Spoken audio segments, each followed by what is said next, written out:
There's so many options when it comes to choosing a personal injury lawyer. Some claim to get you big bucks, and some say they never lose. So how do you choose? We say, at the end of the day, it's not about us. It's about you. It's about you. At the Icones Law Firm, we will work to get you the justice you deserve.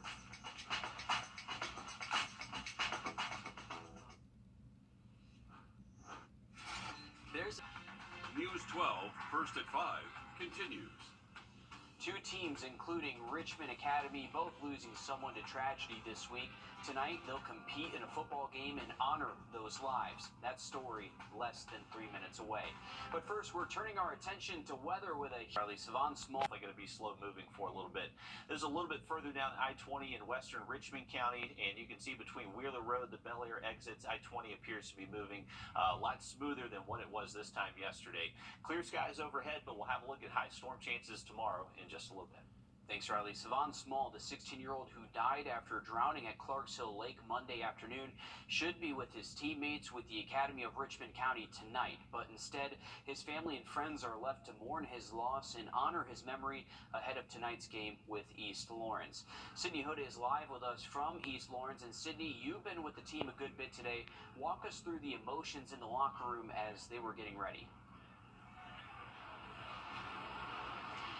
Well, you could definitely feel a sense of emptiness as this team was out on the field practicing their drills, and especially as they were loading up the bus to come out here to East Dublin to play. And even though you physically won't see number 43 out on the field tonight, his spirit, no doubt, is with this team. Before they even took off, they joined arms in prayers for Savon, and as they were gearing up, getting their helmets and their jerseys out of the lockers, you couldn't help but notice one locker in particular was left untouched. A hard sight to see, no doubt, but this team is determined to play stronger than ever for Savon. How do you battle through? You take Savon's spirit of inquisitive, of wanting to be corrected, of wanting to be better, and we take that and we continue with it. And I think that's going to propel us forward to have a great year, for sure. The team said there is only one way they're going to play tonight, and that's the way Savon played. Hard, 100%. Coming up all new tonight on News 12 at 6 o'clock, see how this team is coming together for one of their own and what team support really looks like. All right, thanks for that, Sydney. We also know it's an emotional night for East Lawrence. They lost an influential 24-year-old in an ATV accident. No doubt both teams will be playing for their lost loved one. Thanks for that. Well, Friday means the start of our Under the Lights coverage across our area. News 12 Sports Director Dan Booth joins us live now for Week 4 kickoff. Dan, we're excited for that whistle to start. Teams around the two-state are starting to learn more and more about themselves with each passing week, and that couldn't be more true for the two teams that are competing in the Under the Lights game of the week. News 12's Alyssa Lyons joins us live from Evans High School to help us get ready for their game tonight against Burke County, a showdown between two Georgia Titans. Well, Dad, I think that everybody was going for that silent suspense just because it's been pretty calm out here. But the Burke County buses have just arrived. Everybody's going back into the locker room to set their stuff down here. Obviously, a long drive out here for them. Dan, we talked earlier this year about Evans and how tough a schedule that they've had, especially when it comes to non-region teams. And before the season, we saw them struggle in that scrimmage against Thompson. Then it was that season opener against North Augusta where they seemed to be right on the edge. And now it's Burke County. They learned a lot from that meeting with North Augusta, much of which they hope to bring tonight against the Bears of Burke County. It isn't how you start a drive, but how you finish it. We got to be physical and to play as a team and really just play all the way through the game, not take our foot off the gas, you know. Learn to stay together for the whole game and to finish our drives. We got stopped in the end or at the goal line a couple times. We just got to learn to finish through and be more physical as a team all together. Now, both these teams made playoff runs last year. Burke County obviously doing a lot of travel. They were in Effingham County last week. They're here in Evans and then Oconee next week. So we're going to see how that's been playing out for them. We find out coming up all new on News 12 at 6 o'clock why this game was destined to be the game of the week. Thank you, Alyssa. There are a lot of eyes on this game tonight, so it should be a lot of fun to see how this one shakes out. Evans and Burke County is just one of our many great matchups we'll be diving into tonight. So stick around because our Under the Lights coverage continues on News 12 at 6 o'clock when we'll hear from the Hepzibah Rebels ahead of their game against Tattnall County, and I'll be previewing Midland Valley's showdown with Harlem. Looking forward to that, Dan. A nationwide shortage of medical examiners is leaving Georgia families without answers. A backlog in labs means their loved one's cause of death is still not known. But Atlanta News First Abby Casoris found out the GBI thinks they might have a fix. Rachel Geller, Associate Medical Examiner for the Georgia Bureau of Investigations, is trying to uncover answers. Because everybody is going to die. And to the dead, we owe the truth. It's hard to do when you don't have enough help. The GBI forensic team is slotted for 18 positions, but there are 8 vacancies. The shortage is blamed for a backlog of cases in the state's crime labs in DeKalb County, Macon, and outside of Savannah. There are roughly 750 board-certified forensic pathologists in the country, but the National Association of Medical Examiners feels a need for that number to double. Roughly 40 medical students in the U.S. get board-certified each year. Neutrophils that would make me in the alveoli. The GBI is trying to attract students while they're in school, like Emory medical student Blake Berman. The schooling is long. You go through many years of schooling, and you accrue a lot of debt to achieve your goals of becoming a doctor. This year, the Georgia General Assembly created the Scholarship Repayment Program for medical examiners. If you come to work for the GBI, they will repay up to $120,000 worth of student loans in a 5-year period. I'm originally from Georgia, so I think it really just gives a better incentive to stay in the States. Berman is hoping to fill one of the open positions in 2025, along with his classmates Praise and Bria. In addition to the debt payoff incentive, a starting salary is $250,000. Georgia will lead the way in solving the critical shortage of forensic pathologists in the United States. In Atlanta, I'm Abby Casoris. Thanks, Abby. Back here at home, you're taking a live look now out over downtown Aiken, where the annual arts and crafts show Aiken's Macon is happening now. The fun wraps up at 6 tonight, so you have a little bit less than half an hour to get out there, but the fun picks back up tomorrow from 9 to 5. It's a whole lot of fun, so if you can head out there, see what it's all about. There's hundreds of vendors. They have a lot to offer, a lot of good food out there, so we're hoping for some good weather tomorrow. You might want to get out there early, though. $20 million may seem like a lot to spend on a new facility, but Coastal Carolina University says it's about way more than just football. We'll explain why coming up next. Riley. And wanted to give you just a quick traffic update here at the state line. Very slow moving traffic for this eastbound lane. It looks like there may be a car blocking the lane, so slow moving there near the state line. We'll have a look at our local forecast coming up just after the break. Time and temp. Jack Foundation Repair. Well, take a look at this video here. Today, beachgoers got a glimpse of a water spout that formed off the coast. These were recorded at around noon in Myrtle Beach. And Riley, this is pretty incredible video that we're looking at. You say these are fairly common for us, though. Yeah, little bit. Along the southeast coast, they are fairly common. We see a lot of these videos kind of pop up during the summer months, especially when we have kind of our sea breeze thunderstorms. Whenever those storms are over water, there's not much friction. So unlike when these storms are over land, they're able to rotate a little bit easier and form those water spouts. But those water spouts, as soon as they move over land, they transition it into a tornado. So that's really the only difference. A water spout's over water, tornadoes over land. So they can be impactful, and luckily that one stayed offshore for us. Another quick up that rain jacket.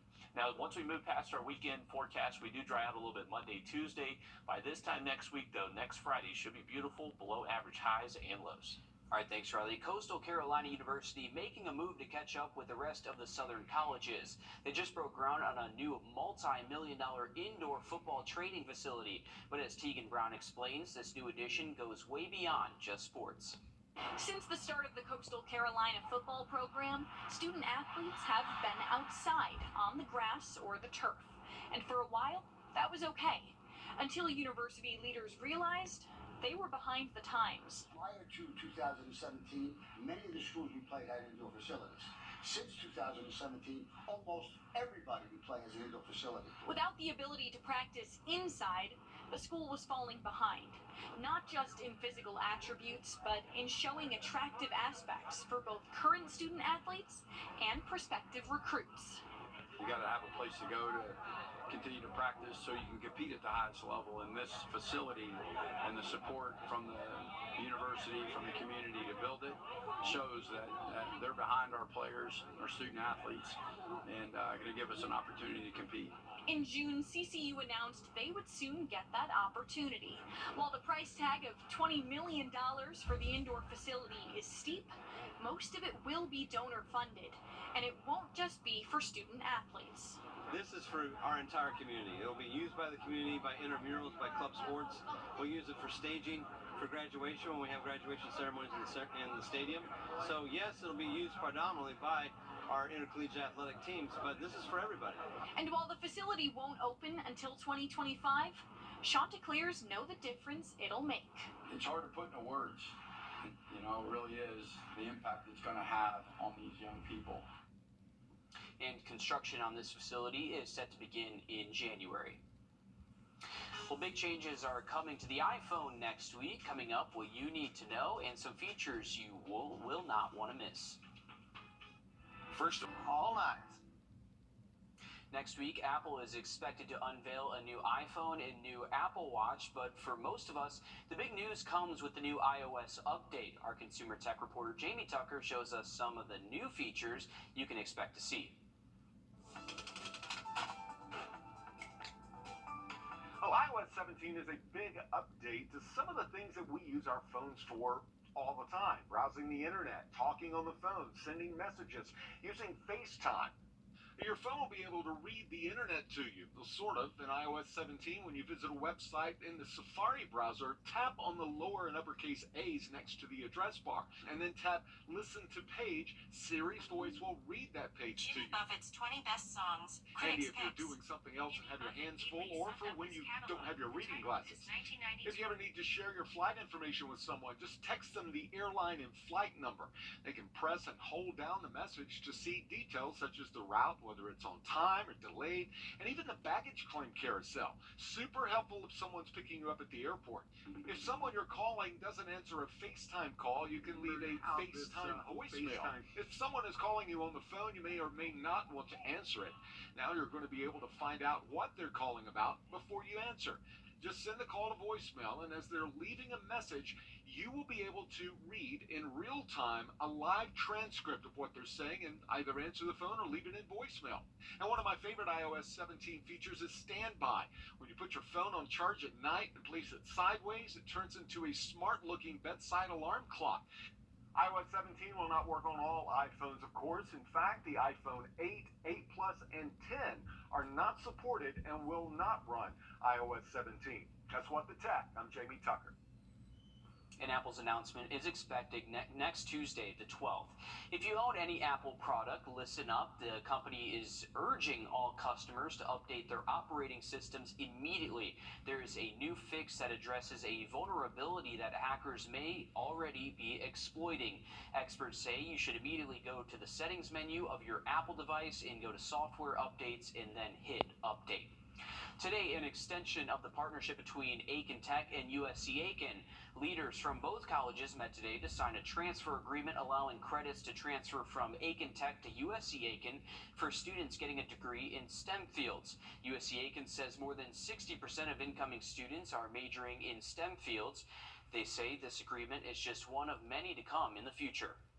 The new partnership we celebrate today will facilitate a smooth transition for students moving from Aiken Tech to USC Aiken to pursue bachelor's degrees in biology, chemistry, applied computer science, environmental earth systems, exercise and sports science, and psychology.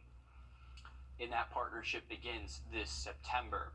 Now, Georgia native Coco Gauff advancing to her first U.S. women's singles final. The 19-year-old is the youngest American to reach the title match at the U.S. Open since 1999 when Serena Williams made it to the final match. Now, Gauff speaking after her win that landed her a spot in the final, saying that her goals are set higher now. I'm trying to enjoy the moment, but also knowing that I still have more work to do. Yes, the final is an incredible achievement, but it's something that I'm not satisfied with yet. And spoken like a true athlete there. Tomorrow for the final match, golf will face world number 1 Arina Sabalenka. Riley, I think I got that right. Good job. Well, I think you killed that pronunciation right there. And luckily, we have a name storm I can actually pronounce. Hurricane Lee, Category 4 right now. And this is going to continue moving off towards the northwest. But luckily, it's going to turn north later next week and not really impact us here locally. Now look at our local forecast just after the break.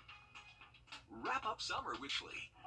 Well, take a look at this. The Savannah Fire Department sharing this video of their dive team encountering some ocean friends here. This was during dive training where a pod of dolphins appeared just 20 miles off the shore of Tybee Island, and one of the divers caught that on camera. We've been having a lot of dolphin videos here, a lot of dolphin encounters off the coast for us. Pretty cool video there of the dive team off of Tybee. You're now taking a live look outside over downtown Aiken, where the annual arts and crafts show Aiken's Macon is happening now. A gorgeous afternoon for us. The fun wraps up at 6 tonight, but runs tomorrow from 9 to 5. Riley, don't give us any bad news here for tomorrow's festival.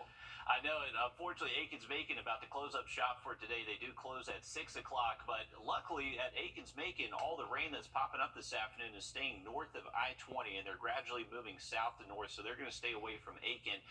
Tomorrow's going to be a different story, though. We are expecting a little bit higher storm chances out across the area tomorrow afternoon through tomorrow evening. So a heads up if you are heading out to downtown Aiken tomorrow. Try to get to Aiken's Macon early when they open at 9.